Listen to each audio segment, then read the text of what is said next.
Derek Freund again. I want to talk about Dan John and his book, Never Let Go. I read probably 1 or 2 books a week. I'm a voracious reader. That, or maybe I'm a slow learner. But anyhow, I remember years ago, I was still in my early teens when James Fix's book came out, The Complete Runner, or the Runner book. It was the red cover, and it had, showed the legs down running. It sold millions and millions of copies. If we live in a perfect world, Dan John's book would be the #1 bestseller for like the next 62 weeks straight. Oprah would have him on.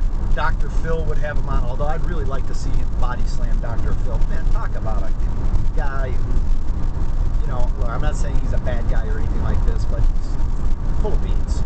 Let's get a real guy like Dan John out there, give people advice. Let's get him on the Oprah show. Let's get him on the news, and let's really make this thing work.